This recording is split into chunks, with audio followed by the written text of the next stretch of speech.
الحمد لله نحمده ونستعينه ونستغفره ونعوذ بالله من شرور أنفسنا وسيئات أعمالنا من يهده الله فلا مضل له ومن يضلل فلا هادي له وأشهد أن لا إله إلا الله وحده لا شريك له وأشهد أن محمدا عبده ورسوله يا أيها الذين آمنوا اتقوا الله حق تقاته ولا تموتن إلا وأنتم مسلمون يا أيها الناس اتقوا ربكم الذي خلقكم من نفس واحدة وخلق منها زوجها وبث منهما رجالا كثيرا ونساء واتقوا الله الذي تساءلون به والأرحام إن الله كان عليكم رقيبا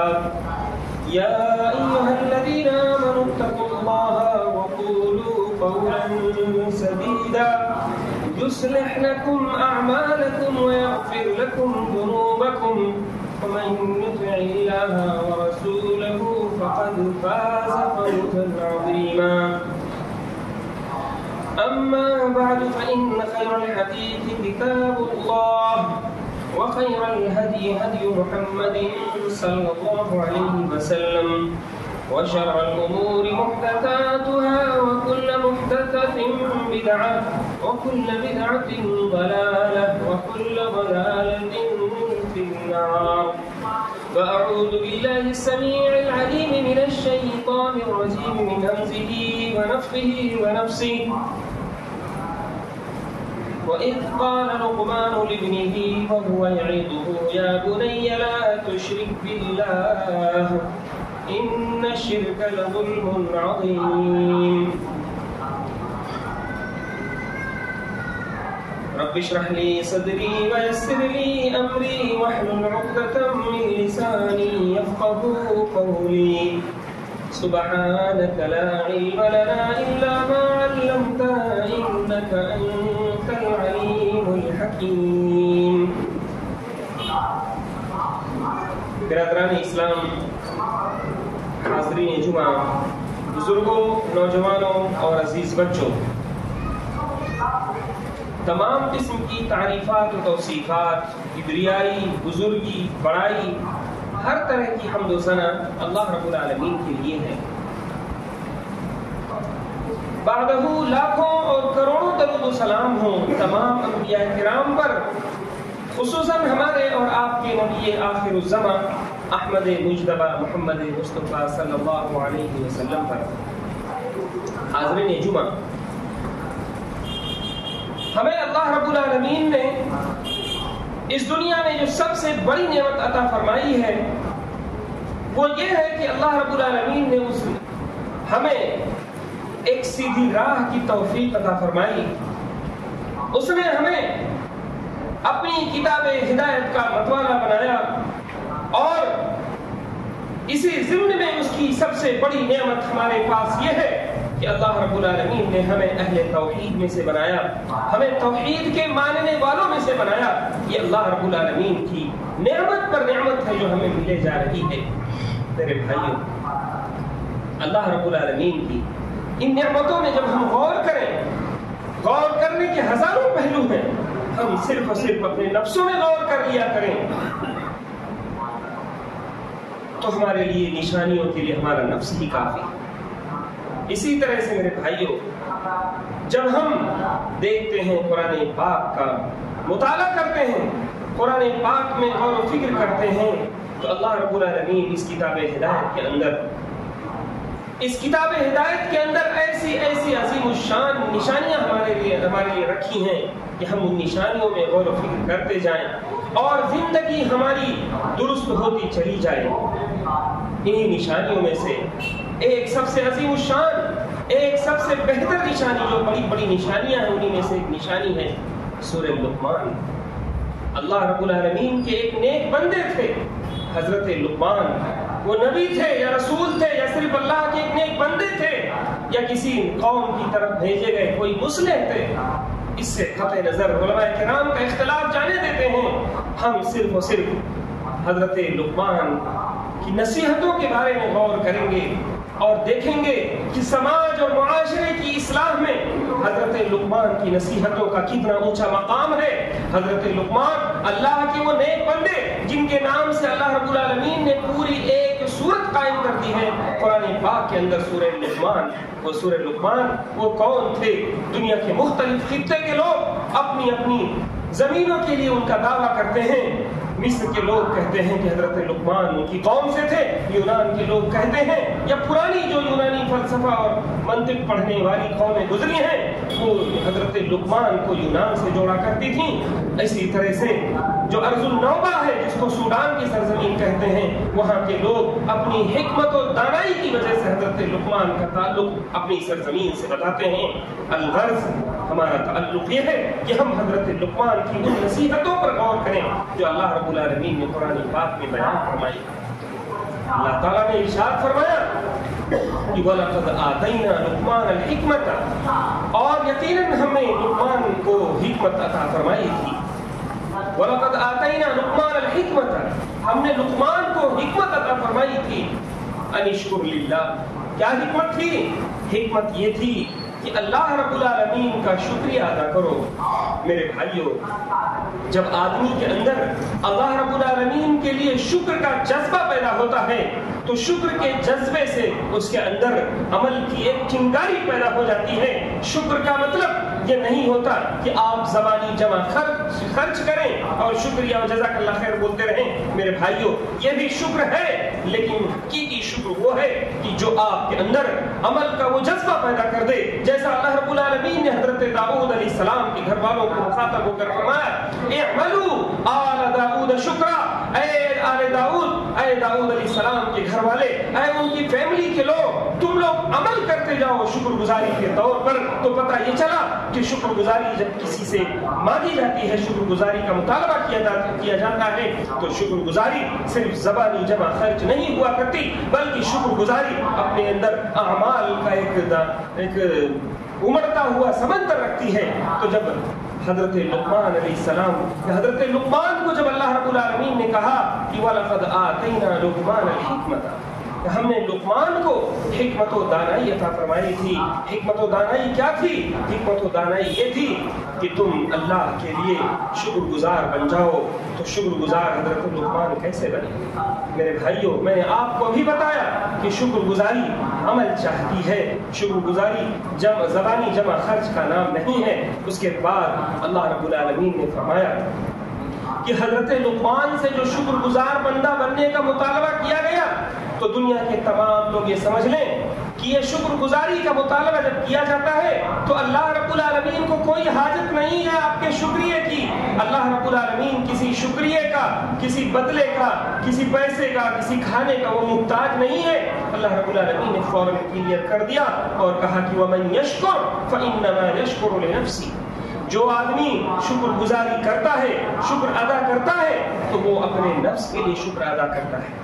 اب ہم اس آیت کریمہ کو دوسری آیتوں سے ملائیں اور اللہ رب العالمین نے جو فرمایا ہے وَمَن يَشْكُرْ فَإِنَّمَا يَشْكُرُ لِنَفْسِهِ لَئِن شَكَرْتُمْ لَأَزِيدَنَّكُمْ، کہ اے لوگو اگر تم شکر گزاری کرو گے تو ہم تمہیں مزید اور دیں گے۔ تو شکر گزاری جب انسان کرتا ہے تو اس میں اللہ رب العالمین کو وہ فائدہ نہیں پہنچا رہا ہوتا ہے، اللہ رب العالمین کے ہاں کوئی چیز کا اضافہ نہیں کر رہا ہوتا ہے، بلکہ جب انسان شکر گزاری کر رہا ہوتا ہے تو دراصل وہ اپنے فوائد حاصل کر رہا ہوتا ہے۔ اللہ رب العالمین نے فرمایا لَإِن شَكَرْتُمْ لَأَزِيدَنَّكُمْ، اگر تم ہمارا شکریہ ادا کرو گے تو ہم تمہیں مزید اور دیں گے۔ تو انسان شکریہ ادا کرے تو وہ یہ نہ سمجھے کہ وہ شکر ادا کر کے اللہ کا کچھ فائدہ کر دے رہا ہے، اللہ کو ویسے بھی کسی چیز کی حاجت و ضرورت نہیں۔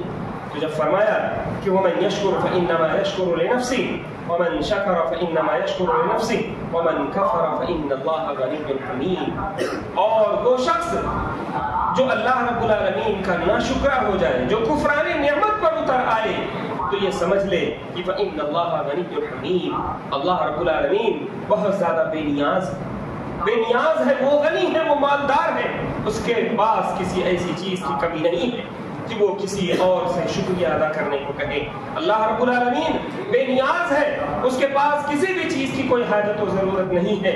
لوگ اس کے ضرورت مند ہیں، لوگ اس کے سامنے آتے ہیں، اپنی حاجتیں رکھتے ہیں، لیکن اللہ رب العالمین کو کسی کی ضرورت، کسی کی حاجت نہیں ہے۔ وہ غنی ہے، وہ بے نیاز ہے اور حمید ہے، وہ تعریف کیا ہوا ہے۔ اللہ رب العالمین ستائش زدہ ہے کہ اس کی چاہے تعریف کرو چاہے تعریف نہ کرو، اللہ رب العالمین کی تعریف کی ہوئی ذات ہے۔ اللہ رب العالمین کی ذات وہ ہے جو حمید ہے، جو محمود ہے، جس کی تعریف کی ہوئی۔ میرے بھائیوں، تو یہ اللہ رب العالمین نے شکر گزاری کے بارے میں فرمایا۔ میں یہ بتانا چاہتا ہوں میرے بھائیوں کہ حکمت اور شکر گزاری میں بہت سارے لوگ فرق نہیں کر سکتے۔ حکمت کا مطلب یہ ہوتا ہے کہ اللہ رب العالمین کی جو دی ہوئی نعمتیں ہیں، ان نعمتوں میں اللہ رب العالمین کہ شکر کے ایسے ایسے پہلو نکالے جائیں کہ ان پہلوؤں کے ذریعے سے ہم اپنے اندر ایسی خوشی پیدا کریں، ایک ایسی خوشی دل میں، ایک ایسی طمانینت اور ایک ایسا اطمینان اور ایک ایسا سکون پیدا کریں کہ اللہ کی اگر چھوٹی موٹی بھی نعمتیں ہیں تو ان نعمتوں کے ذریعے سے ہم اپنے دل کو سکون پیدا کریں۔ یہ حکمت ہوتی ہے میرے بھائیوں، اور یہی چیز شکر گزاری بھی ہوتی ہے اور یہی قناعت بھی ہوتی ہے۔ لیکن اگر کوئی شخص یہ سمجھتا ہے کہ حکمت کا مطلب یہ ہوتا ہے کہ آدمی ایک پنسل لے کر کے اپنے ماتھے پہ ٹیک کر کے بیٹھ جائے، اعمال سے دور ہو جائے اور صرف بڑی بڑی باتیں سوچتا رہے اور ہوائی گھوڑے دوڑاتا رہے، میرے بھائیوں ہرگز یہ حکمت نہیں ہے۔ حکمت وہ ہے جو شکر گزاری چاہتی ہے، شکر گزاری وہ ہے جو عمل کا مطالبہ کرتا ہے۔ تو ضرورت اس بات کی ہے کہ ہم حکمت و شکر گزاری کو سمجھیں۔ اس کے بعد اللہ رب العالمین نے فرمایا حضرت لقمان کی نصیحت، حضرت لقمان کی زبانی نصیحت کو قرآن پاک میں اللہ رب العالمین نے نقل فرما دیا ہے اور کہا کہ وَإِذْ قَالَ لُقْمَانُ لِابْنِهِ، اور جب حضرت لقمان نے اپنے بیٹے سے نصیحت کرتے ہوئے فرمایا وَهُوَ يَعِظُهَا، اس حال میں کہ وہ اپنے بیٹے کو نصیحت کر رہے تھے، یا بنی لا تشرک باللہ، پہلی نصیحت کیا فرمائی کہ اے میرے پیارے بیٹے تم اللہ کے ساتھ شرک مت کرنا، ان الشرک لظلم عظیم، بے شک شرک بہت بڑا ظلم ہوتا ہے۔ تو جب یہ بات حضرت لقمان نے اپنے بیٹے سے فرمائی، میرے بھائیوں آپ اپنے اندر اگر باپ کی حیثیت میں ہیں تو وہ جذبہ پیدا کریں، آپ اگر اپنے بیٹے کے مقام میں ہیں، کسی باپ کا بیٹا ہے، تو آپ اپنے اندر وہ نصیحت کا وہ پہلو پیدا کریں کہ آپ کا والد آپ سے نصیحت کر رہا ہے۔ آپ اگر باپ ہیں تو آپ اپنے بیٹے کو جو سب سے پہلی نصیحت دلائیں وہ آپ کی نصیحت یہ ہونی چاہیے کہ میرے بیٹے زندگی میں کچھ بھی ہو جائے، چاہے بڑی سے بڑی ڈگریاں حاصل کر پانا چاہے نہ حاصل کر پانا، لیکن ایک بات سے تو ہمیشہ دور رہنا، وہ یہ ہے کہ تو اللہ کے ساتھ شرک سے تو ہمیشہ دور رہنا، کیونکہ یہ شرک جو ہے ظلم عظیم ہے، سب سے بڑا ظلم ہے۔ اللہ تعالیٰ نے حضرت لقمان، اللہ کے جو نیک بندے تھے، ان کی زبانی یہ نصیحت ہم تک پہنچائی کہ اے میرے پیارے بیٹے تو شرک مت کرنا، یہ شرک جو ہے سب سے بڑا ظلم ہے، سب سے عظیم ظلم ہے۔ تو ہمیں یہ چاہیے کہ ہم چاہے باپ کی حیثیت سے ہوں، چاہے ہم بیٹے کی حیثیت سے ہوں، ہمیشہ ہمیں شرک سے دور رہنا چاہیے۔ اس کے بعد اللہ رب العالمین نے جب ایک باپ اور بیٹے کا رشتہ، ایک باپ اور بیٹے کا تعلق، اور ایسا تعلق جس میں باپ بیٹے کو نصیحت کر رہا ہے، اس عظیم الشان تعلق کو، اس پیارے اور پیار بھرے اور شفقت بھرے تعلق کو دکھایا، ایک منظر ہمارے سامنے پیش کیا، تو فوراً اس نصیحت کا جو لب لباب ہے وہ بھی ہمارے سامنے آ جانا چاہیے کہ ایک باپ کا بیٹے کو نصیحت ہے، اور نصیحت کس بات کی ہے؟ شرک سے دور رہنا، یعنی توحید پر قائم رہنا، شرک سے دور رہنا یعنی توحید پر قائم رہنا۔ اسی بات کو اللہ رب العالمین نے قرآن پاک میں یوں ارشاد فرمایا وَقَضَىٰ رَبُّكَ أَلَّا تَعْبُدُوا إِلَّا إِيَّاهُ وَبِالْوَالِدَيْنِ إِحْسَانًا، اور اللہ نے فیصلہ کر لیا ہے کہ تم اپنے، اللہ نے یہ حکم دے دیا ہے، فیصلہ کر دیا ہے کہ تم اپنے والدین کے ساتھ حسن سلوک کرو۔ وَقَضَىٰ رَبُّكَ أَلَّا تَعْبُدُوا إِلَّا إِيَّاهُ، اللہ رب العالمین نے یہ حکم دیا ہے کہ پہلا کام یہ کرو کہ تم اس کے علاوہ کسی اور کی عبادت مت کرو۔ یہ سورہ بنی اسرائیل کی آیت کریمہ میں اللہ رب العالمین جو 15 باتوں کی بڑی بڑی نصیحتیں کر رہا ہے، وہاں سب سے بڑی نصیحت جس سے شروعات کر رہا ہے وہ یہ ہے کہ وَقَضَىٰ رَبُّكَ أَلَّا تَعْبُدُوا إِلَّا إِيَّاهُ، اللہ نے فیصلہ کر دیا ہے کہ تم عبادت کرو گے تو کس کی؟ صرف اور صرف ایک اللہ واحد کی عبادت کرو گے۔ وَبِالْوَالِدَيْنِ إِحْسَانًا، اور دوسری بات کیا فرمائی کہ اپنے ماں باپ کے ساتھ حسن سلوک کرو گے۔ اس آیت کریمہ کو دیکھیں اور حضرت لقمان کی نصیحت کو دیکھیں کہ اللہ تعالیٰ اس دنیا میں ہمارے بھیجنے کے جو سب سے عظیم مقصد کے بارے میں بات کر رہا ہے کہ دنیا میں تم صرف اور صرف ایک اللہ کی عبادت کرنا، توحید پر قائم رہنا، اور توحید پر قائم رہنے کے بعد دوسری جو سب سے بڑی نصیحت ہے وہ یہ ہے کہ تم اپنے ماں باپ کے ساتھ حسن سلوک کرو۔ اسی طرح سے میرے بھائیوں، حضرت لقمان کی نصیحت میں ایک اللہ رب العالمین جب ایک باپ اور ایک بیٹے کے سامنے کا منظر پیش کرتا ہے تو فوراً ان کے سامنے جو نصیحت کرتا ہے یہ کہ تم ہمیشہ شرک سے دور رہنا، تم توحید پر قائم رہنا۔ اس کے بعد اللہ رب العالمین نے ایک انسان کے ماں باپ کے کیا حقوق ہوتے ہیں، بالخصوص اس کی ماں کا جو حق ہوتا ہے اس کے بارے میں نصیحتیں فرمائی کہ اللہ رب العالمین فرماتا ہے وَوَصَّيْنَا الْإِنسَانَ بِوَالِدَيْهِ، ہم نے انسان کو اس کے والدین کے سلسلے میں نصیحت کی ہے۔ حَمَلَتْهُ أُمُّهُ وَهْنًا، اس کی ماں نے اسے اٹھائے رکھا، وَهْنًا عَلَى وَهْنٍ، کمزوری کے بعد کمزوری، یعنی اس کی ماں نے اس کے ساتھ جو ہے ایک دکھ بھرے درد میں، ایک تو وہ کمزور ماں خود صنف نازک ہے، اس کے باوجود جب وہ بچے کو اٹھاتی ہے وہ مزید اور کمزوری میں چلی جاتی ہے۔ تو وَهْنًا عَلَى وَهْنٍ وَفِصَالُهُ فِي عَامَيْنِ، اور اسی طرح سے ایک ماں اپنے بچے کو حمل میں 9 مہینے اٹھانے کے بعد جب اس کا دودھ چھڑاتی ہے تو 2 سال کے بعد اس کو دودھ چھڑاتی ہے۔ وَفِصَالُهُ فِي عَامَيْنِ، تو اللہ رب العالمین نے ایک انسان کو نصیحت کی ہے اس کے والدین کے سلسلے میں۔ کس بات کی نصیحت کی ہے؟ اللہ تعالیٰ فرماتا ہے أَنِ اشْكُرْ لِي وَلِوَالِدَيْكَ، کہ تو میرا شکر گزار بندہ بننا اور اپنے ماں باپ کا شکر گزار بیٹا بننا۔ أَنِ اشْكُرْ لِي وَلِوَالِدَيْكَ، اب میرا بھی شکر گزار بندہ بننا اور میں اپنے والدین کا جو ہے شکر گزار بچہ بننا۔ وَإِلَيَّ الْمَصِيرُ، اور میرے ہی طرف لوٹ کر آنا ہے، تمہارا ٹھکانہ میرے ہی پاس ہے۔